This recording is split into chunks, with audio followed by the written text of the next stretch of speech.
Episode 33 to 35। Rajesh ji सिर्फ एक नज़र से देख बता दें कि यह वह पेंटिंग नहीं थी जो उन्होंने मिस्टर कपूर को दी थी। यह नकली थी। तो सुरेश जी को ये पेंटिंग किसने दी? इसे सिविल गैलरी में भी प्रदर्शित किया गया था और ऐसा लग रहा था कि यहाँ मौजूद हर कोई इसे असली पेंटिंग ही मान रहे थे। जब राजेश जी विचारों में खोए हुए थे, सुरेश जी ने इस पेंटिंग के बारे में लगातार बात करना शुरू कर दिया, जिसमें इसकी क्रिएशन के बारे में स्पष्टीकरण भी शामिल था। मास्टर राजेश जी, ये पेंटिंग अमन की ओर से जन्मदिन का उपहार है। यह एक अनमोल कृति है। क्या आप इसका मूल्यांकन करना चाहेंगे? अमन। राजेश जी अमन को घूर रहे थे, जो अपनी आंखों में अजीब सी मुस्कान लिए हुए था, जो कि अंदर से घमंड से भरा हुआ लग रहा था। ये वही आदमी था जो पहले मिस्टर कपूर के साथ बदतमीजी कर रहा था। इस पर राजेश जी ने अब एक योजना बना ली थी। अमन, तुम मर चुके हो। मैं तुम्हें मिस्टर कपूर की जगह सबक सिखाऊंगा। राजेश जी ने ग्लास डिस्प्ले के पास जाकर उसे गंभीरता से जांचना शुरू कर दिया। सभी ने महसूस किया कि जैसे जैसे वे देख रहे थे, हवा तनावपूर्ण और रहस्यमय होती जा रही थी। आखिरकार, यह मास्टर राजेश जी थे, जो इस सिटी के एक प्रसिद्ध कलेक्टर थे। अगर उन्होंने भी इस पेंटिंग को बहुत सम्मान दिया, तो यह एक प्रामाणिक कृति होनी चाहिए। ये बेशकीमती होगी। राजेश जी के पास खड़े सुरेश जी एक छोटे बच्चे की तरह थे, जो अपने चेहरे पर गर्व और खुशी को छिपा नहीं पा रहे थे। वह पहले से ही कल्पना करने लगा था कि इस सिटी में एक कलेक्टर के रूप में उसकी प्रसिद्धि कैसे बढ़ेगी। इस विचार के साथ, उसने अमन के लिए अधिक अनुग्रह महसूस किया और उसकी ओर सिर हिलाया। शर्मा अंकल को इतना खुश देखकर अमन स्वाभाविक रूप से खुश हो गया। उसने कोने में खड़े अर्जुन की ओर देखा और अपना सिर ऊपर झुकाकर आत्मसंतुष्ट दिख रहा था। अर्जुन सिर्फ हल्का सा मुस्कुराया और फिर अपना सिर नीचे करके फोन से खेलने लगा। वह क्या कर रहा था? बेशक, वह अमन को कोई काम दे रहा था। अमन, पता करो कि हार्ले बाइक बेचने वाली सबसे नज़दीकी जगह कौन सी है। मैं कुछ ही दिनों में उन्हें खरीद लूंगा और हमारे सभी स्कूटरों की जगह हार्ले बाइक ले लूंगा। अर्जुन के संदेश की विषय वस्तु सरल किंतु अपरिष्कृत थी। उस समय अमन कार्यालय में काम कर रही थी। उसने सफेद शर्ट, काली स्कर्ट और काली स्टिलेटो पहनी हुई थी। उसके पैरों की त्वचा नवजात शिशु की तरह मुलायम और चिकनी थी। वह हैरान दिख रही थी, क्योंकि वह टेक्स्ट मैसेज को घूर रही थी और फिर जल्दी से जवाब दिया, बॉस, क्या आपका मतलब यह है कि आप हमारी कंपनी के सभी डिलीवरी स्कूटर को हार्ले बाइक से बदलना चाहते हैं? अमन को लगा कि उसका सिर घूम गया है। पहली बार उसे एहसास हुआ कि अर्जुन कितना अमीर है। एक हार्ले बाइक की कीमत दसियों हजार थी, और अगर वह बेहतर हो तो कीमत 10 गुना बढ़ जाती थी। कंपनी में करीब 100 लोग थे, इसलिए खर्च 10 मिलियन हुआ। अर्जुन की पहचान आखिर क्या थी इतना अमीर होने के लिए? ठीक है, उनसे तुरंत संपर्क करो और अपॉइंटमेंट ले लेना सबसे अच्छा है। मैं नहीं चाहता कि बाद में कोई परेशानी हो। इस संदेश के साथ उत्तर देने के बाद अर्जुन ने अपना फोन दूर रख दिया और चुपचाप बैठकर देखने लगा। राजेश जी की हर हरकत ने गैलरी में मौजूद हर किसी का ध्यान अपनी ओर खींचा। लोग सुरेश जी की तारीफ भी करने लगे थे और इससे सुरेश जी और भी ज्यादा खुश हो गया। मास्टर राजेश जी, ये कैसा है? फेमस पेंटर द्वारा बनाई गई इस प्रामाणिक कृति की बाजार में क्या कीमत होगी? राजेश जी के देखने के बाद सुरेश जी ने अधीरता से पूछा और उसकी आंखों में मुस्कुराहट आ गई। राजेश जी ने एक पल के लिए सोचा। हर कोई उसकी ओर देखकर चिंतित हो गया। देखो, मास्टर राजेश जी भी सख्त दिख रहे हैं। ये टुकड़ा वाकई बहुत बढ़िया होगा। मैं शर्त लगाता हूं कि इसकी कीमत कम से कम 8 मिलियन रुपया होगी। जब भीड़ में बातचीत चल रही थी, राजेश जी ने गहरी आवाज में कहा, मिस्टर शर्मा, ये पेंटिंग। हा हा हा। सुरेश जी अपनी हंसी रोक नहीं सके। हालांकि राजेश जी के शब्दों के जारी रहने से सुरेश जी की हंसी रुक गई और उनका गला भर आया तथा वे खांसने लगे।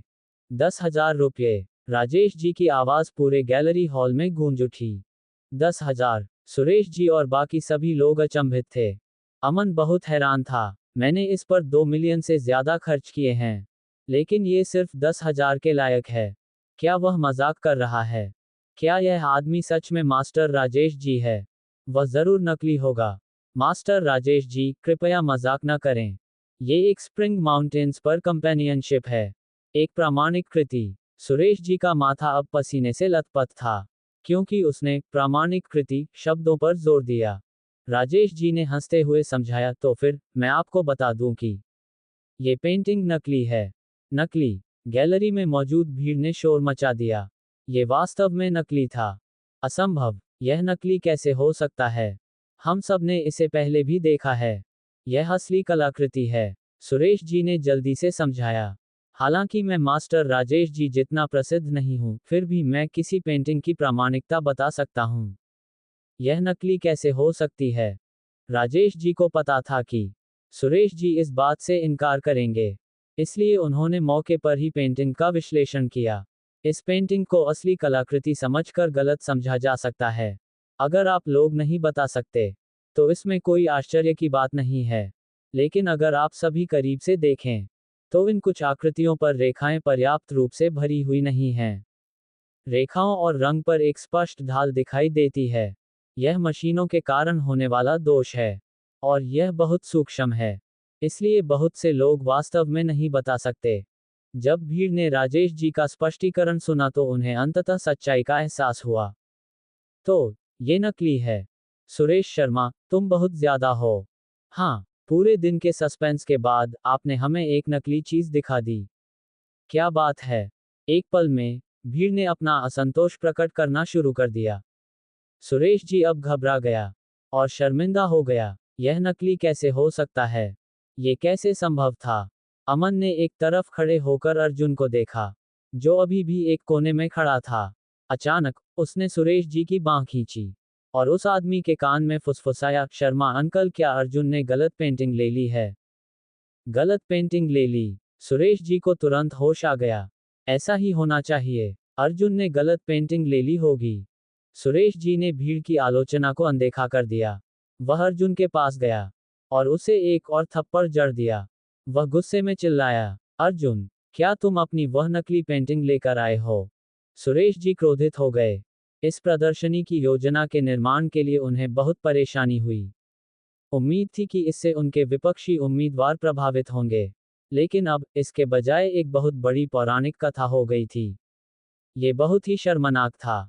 सुरेश जी ने खुद को कलेक्टरों के समुदाय में छोटे से नाम का निशान दिया था, इसलिए उन्होंने अर्जुन पर अपने कुत्थाओं को निकालने का निर्णय लिया। जब राजेश जी ने ये देखा तो वह क्रोधित होकर तुरंत उठा। वह सुरेश जी पर आगे प्रतिबंध लगाना चाहता था, लेकिन अर्जुन ने उसे सार्वभौमिक विपक्ष से देखा। अर्जुन ने तुरंत कहा, मुझे माफ कर दो पापा, मैंने गलती से किताब ले ली। मैं अभी इसे वापस ले लूंगा। जाओ। अब सुरेश जी देख रहे थे। उसका व्यवसाय कैसे हो सकता है? अमन सुरेश जी के पीछे की ओर खड़ा था, और उसके आभूषणों पर राक्षस था। वह आदमी मोटरसाइकिल से भरा हुआ था। अर्जुन के भाग जाने के बाद अमन सुरेश जी के कान में फुसफुसाते हुए कहा, शर्मा अंकल, मैं देख रहा हूं, अर्जुन ने ये योजना बनाई होगी। ये स्पष्ट है कि वो आपको आकर्षित करता है, लेकिन आप अभी भी उसके अप्रिय है। हाँ, वह एक बेकार का टुकड़ा है। जैसे ही मैं वापस आ गया, मैं अनिका से तुरंत उसे तलाक दिलवा दूंगा। सुरेश जी ने अमन की बात बीच में ही रोक दी। अमन बहुत खुश था, अब वह अपने लक्ष्य तक पहुंच चुका था, इसलिए उसने जीत की खुशी में अपनी मुट्ठियां भींच लीं। हाहा, अनिका शर्मा जल्द ही मेरी हो जाएगी। अर्जुन के जाने के बाद सुरेश जी ने माफी मांगते हुए कहा, मुझे सभी को माफी चाहिए। यह नकली पेंटिंग थी। मैंने अपने दोस्तों को सही पेंटिंग के लिए पहले ही घर भेज दिया था। जब सुरेश जी कांस्टेंट माफी मांग रहे थे तो किसी ने शौक होकर उनसे पूछा, सुरेश जी, गलत पेंटिंग से आपका क्या मतलब है? आपके पास के तरंग एक जैसी दो पेंटिंग है क्या? सुरेश जी कुछ बोले ही थे कि अमन ने बीच में ही हंसते हुए कहा, ये कुछ इस तरह है। कुछ दिन पहले शर्मा अंकल का जन्मदिन था। मैंने और शर्मा अंकल के मित्र अर्जुन ने एक गिफ्ट तैयार की थी जो पेंटिंग कर रहे थे। द स्प्रिंग माउंटेन्स में कंपनी शिप। ये शर्मा अंकल के दोस्तों ने शर्मा अंकल को एंटीक मार्केट से लाने के लिए दिया था। असली चीज के लिए मैंने शर्मा अंकल को एक दोस्त के रूप में 2 मिलियन रुपए खर्च करने के लिए कहा था। वे थे और वह कचरा अर्जुन गलत ले आया। इस स्पष्टीकरण के बाद सभी को एक बेहतर विचार मिल गया। एक पल में हॉल में मौजूद लोगों ने अर्जुन की बुराई करना शुरू कर दिया। कोई तो है जो अपने ससुर को उपहार के रूप में देने के लिए प्राचीन वस्तुओं के बाजार से कलाकृतियां खरीदेगा। कितना कंजूस है वह। आह, यह कोई खबर नहीं है। सुरेश जी के दामाद को सार्वजनिक रूप से बेकार का कूड़ा माना जाता है। मुझे लगता है कि अमन एक अच्छा युवक है और सुरेश जी की बेटी सुंदर है। उन्हें एक जोड़ा बन जाना चाहिए। भीड़ में राजेश जी की अभिव्यक्ति इन चर्चाओं को सुनकर काली पड़ गई। इन लोगों को नहीं पता था कि मिस्टर कपूर एक कुलीन अमीर आदमी थे, जो बिना किसी हिचकिचाहट के 2 अरब का निवेश कर सकते थे। राजेश जी को अब तक स्पष्टीकरण से स्थिति का अंदाजा हो चुका था। उन्होंने मिस्टर कपूर को जो पेंटिंग दी थी, वह असली थी। लेकिन सुरेश जी, जो सत्ता के पक्षधर थे, उनको लगा कि अर्जुन की पेंटिंग नकली है। फिर नकली को असली माना गया, जबकि असली चीज को नकली मानकर अलग कर दिया गया। अर्जुन अब जो पेंटिंग लेने घर जा रहा था, वह राजेश जी ने खुद उसे दी थी। लेकिन अमन के पहले के शब्दों के बाद अब सभी ने मान लिया कि अर्जुन जो पेंटिंग लेने घर गया था, वह अमन ने ही दी थी। राजेश जी ने अपनी ठोड़ी को सहलाया और उसके होठों पर हल्की सी मुस्कान उभर आई। ठीक है, वह उस बदतमीज लड़के अमन को शर्मिंदा कर देंगे, ताकि मिस्टर कपूर को अपनी भड़ास निकालने में मदद मिल सके। जल्द ही अर्जुन एक और पेंटिंग लेकर वापस आ गया। अब तक कबीर भीड़ में घुल मिल गया था और चुपचाप देख रहा था। सुरेश जी व्यक्तिगत रूप से अर्जुन के पास गए और उससे पेंटिंग छीनते हुए उसे डांटते हुए कहा, कचरा, एक कोने में जाकर खड़ा हो जा। जब मैं वापस आऊंगा तो तुम्हारा हिसाब करूंगा। अर्जुन ने असहाय सी आह भरी और फिर एक कोने में जाकर खड़ा हो गया। पेंटिंग को फिर से पेश किया गया। सुरेश जी ने तुरंत राजेश जी को इस नई कलाकृति का मूल्यांकन करने के लिए आमंत्रित किया। मास्टर राजेश जी, कृपया इसे देखें। यह असली पेंटिंग है। राजेश जी ने जोर से सोचने का नाटक किया, वो सिर हिलाया और प्रशंसा करते हुए कहा, अद्भुत, अब यह असली चीज है। यह एक प्रामाणिक पेंटिंग है। ये सुनकर सुरेश जी की भावनाओं का उफान अंततः शांत हो गया और वह अपने चेहरे की मुस्कान छिपा नहीं सका। हालांकि राजेश जी के अगले वाक्य ने प्रदर्शनी हॉल में मौजूद सभी लोगों को चौंका दिया।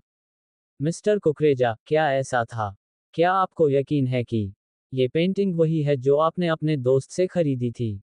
राजेश जी ने अमन की तरफ मुस्कुराया, जो बहुत ही आत्ममुग्ध दिख रहा था। बेशक, अमन ने गर्व से उत्तर दिया। राजेश जी को पहले से ही पता था कि अमन ऐसा कहेगा। अपनी मुस्कान छिपाते हुए उसने पूछना जारी रखा, क्या मैं जान सकता हूं कि मिस्टर कुकरेजा ने ये किस दोस्त से खरीदा है? ये सुनकर अमन के चेहरे पर खुशी और बढ़ गई। क्या राजेश जी अपने उस दोस्त से मिलना चाहता था? राजेश जी से दोस्ती करने का यह उसके लिए एक बेहतरीन मौका था। मिस्टर राजेश, उनका नाम डेविड वाइट है, जो एक एंटीक मार्केट के मालिक हैं। वे काफी मशहूर हैं। मैं उन्हें अभी बुला सकता हूं। अमन मुस्कुराया, इसकी कोई जरूरत नहीं है। राजेश जी ने हाथ हिलाया और फिर मुस्कुराते हुए अपना फोन निकाला और कहा, मैं डेविड से परिचित हूं। बेशक, राजेश जी डेविड को जानता था। वह आदमी एक प्रसिद्ध प्राचीन वस्तु बाजार का मालिक था, लेकिन साथ ही समुदाय के भीतर उसकी एक कुख्यात प्रतिष्ठा थी। इसका कारण यह था कि डेविड नकली और जाली सामान बेचने में माहिर था। वह अक्सर अपने नकली सामान ऐसे लोगों को बेच देता था जो ज्यादा नहीं जानते थे, और ऐसा लग रहा था कि डेविड ने अमन को धोखा दिया था। हालांकि राजेश जी को उस पर जरा भी दया नहीं आई। उसने नंबर डायल किया और धीरे से पूछा, मिस्टर डेविड, आप कैसे हैं? कॉल के दूसरी तरफ एक अधेड़ उम्र के व्यक्ति की स्थिर आवाज आई। एक बेईमान व्यापारी की खासियत, और जानबूझकर ऊंची आवाज में उस व्यक्ति ने कहा, अरे मास्टर, राजेश जी ने आज अचानक मुझे क्यों बुलाया? क्या आप कुछ सामान देखने आ रहे हैं? डेविड इस समय अपनी प्राचीन वस्तुओं की दुकान पर था। अपनी पुरानी लकड़ी की कुर्सी पर बैठकर चाय की चुस्कियां ले रहा था। ये सब बकवास बंद करो और सिविल गैलरी की यात्रा करो, राजेश जी ने अशिष्टता से कहा और फिर फोन रख दिया। डेविड को इस बात से गुस्सा नहीं आया। इसके बजाय उसने जल्दी से अपनी पोस्टकार्ड स्टार्ट की और सीधे सिविल गैलरी की ओर चल दिया। अमन अभी भी राजेश जी की चापलूसी करने की कोशिश में मुस्कुरा रहा था। जब उसने कहा, master Rajesh ji mister David को भी जानते हैं। क्या संयोग है? राजेश जी ने कुछ नहीं कहा, लेकिन चुपचाप कोने में कॉफी टेबल पर बैठ गया। डेविड का इंतजार कर रहा था। उसने अमन को ऐसे देखा जैसे वह किसी बेवकूफ को देख रहा हो, जबकि लड़का उसकी तारीफ करता रहा। बाकी सभी लोग भी राजेश जी के पास चुपचाप खड़े होकर इंतजार कर रहे थे। हालांकि उन्हें नहीं पता था कि राजेश जी ने डेविड को क्यों बुलाया था, लेकिन इसका पेंटिंग से कुछ लेना देना जरूर था। अचानक फोन की घंटी बजी। कोने में बैठे अर्जुन को राजेश जी का एक संदेश मिला, जिसमें लिखा था, मिस्टर कपूर, कृपया चिंता न करें, मैं आपकी ओर से इस अमन को सबक सिखाऊंगा। अर्जुन ने देखा कि राजेश जी उसकी ओर देखकर मुस्कुरा रहा था। थोड़ा सोचने के बाद अर्जुन ने उसे न रोकने का फैसला किया। अमन, जिसने ये सब देखा था, तुरंत नाराज हो गया। वह राजेश जी के पास गया और गपशप करते हुए बोला, मिस्टर राजेश, आपको उस अर्जुन पर अपना समय बर्बाद नहीं करना चाहिए। राजेश जी का चेहरा उदास हो गया, लेकिन उसने कुछ नहीं कहा। अंदर ही अंदर उसने पहले ही अमन का नाम अपनी नफरत भरी चीजों की सूची में लिख लिया था। 10 मिनट से भी कम समय में डेविड नाम का एक छोटा मोटा आदमी सूट पहने गैलरी में दिखाई दिया। इस आदमी का चेहरा चमक रहा था और वह हर किसी को देखकर मुस्कुरा रहा था। वह हंसी के देवता की तरह दिख रहा था। मास्टर राजेश जी, मैं यहाँ हूँ। क्या आपको किसी जरूरी काम के लिए मेरी जरूरत है? डेविड बड़े कदमों और चापलूसी भरी मुस्कान के साथ राजेश जी के पास गया। जब अमन ने डेविड को देखा तो वह मुस्कुराया और अभिवादन के तौर पर सिर हिलाया। डेविड की पेंटिंग की बदौलत ही आज वह इतनी प्रशंसा पा सका। राजेश जी ने डेविड की ओर देखा और फिर धीमे स्वर में कहा, बहुत बढ़िया डेविड, तुम्हारा व्यवसाय अच्छा चल रहा है। डेविड दंग रह गया। उसने सिर झुकाकर जवाब दिया, ये सच नहीं है। ये सब मास्टर राजेश जी के संरक्षण की बदौलत है। हम्फ। अचानक एक जोरदार धमाका हुआ।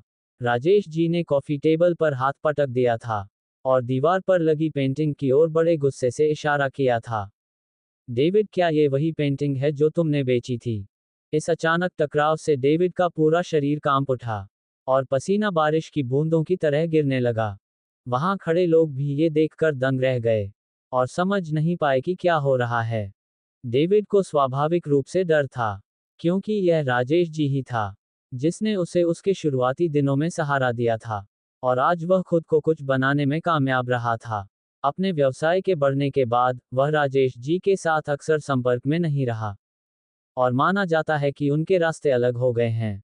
हालांकि डेविड ने राजेश जी के सामने कभी भी जल्दबाजी में व्यवहार करने की हिम्मत नहीं की। वह जल्दी से कांच के डिस्प्ले को देखने के लिए मुड़ा और एक पल में उसके घुटने कमजोर हो गए। ये स्प्रिंग माउंटेन पर कंपेनियनशिप था। लानत है, वह अब इस तथ्य को नहीं छिपा सकता था कि उसने नकली बेचा था। इससे भी महत्वपूर्ण बात यह है कि स्प्रिंग माउंटेन पर कंपेनियनशिप की असली पेंटिंग हमेशा राजेश जी की थी, इसलिए वहां लटकी हुई पेंटिंग नकली होनी चाहिए।